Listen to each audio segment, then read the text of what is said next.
So I forgot one part about this project, which is critical. This is the thread we're using, and this thread carries electricity. So it's different than embroidery floss, it's different than sewing thread. This is called conductive thread, and electricity can go through this thread. So this thread is joining the battery holder and the battery to the LED light.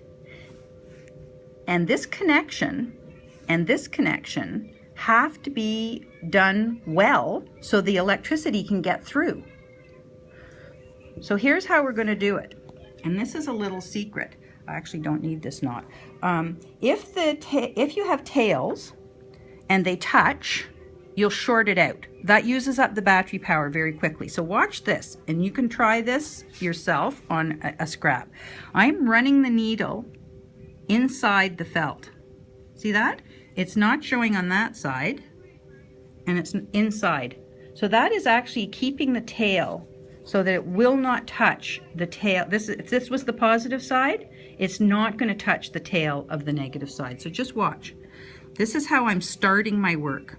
Now I'm using yellow. If you used a matching thread, you'd never even know it was there. So now that's inside, and this tail can't possibly touch the negative tail. See over here?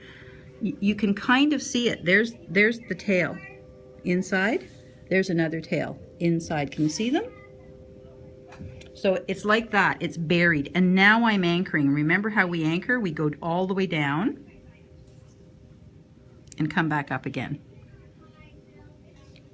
So now we're ready to sew, and we have no tail. Even though it's only one layer thick, the tail is secured. So now we're going to attach the battery holder, and I'm going to do a positive. This is my positive side of the circuit. So I don't want to sew all in one spot because we will be using the conductive thread, not this yellow embroidery floss. This silver edge to this hole is all conductive, so it can carry the electricity.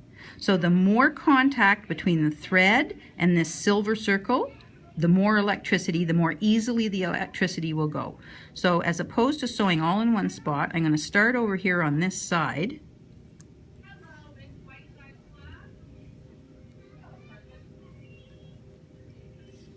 And I'm going to make my next stitch not on top of that one, but beside it.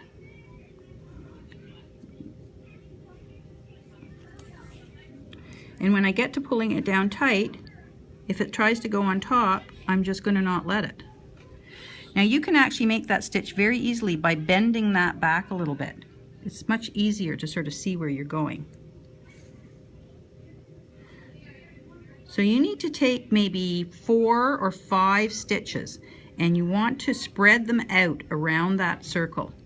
The other thing you have to check before you end this off is when you look at the back, you don't have loops that haven't been pulled all the way through, because if that loop touches the other side of your circuit, it'll short it out.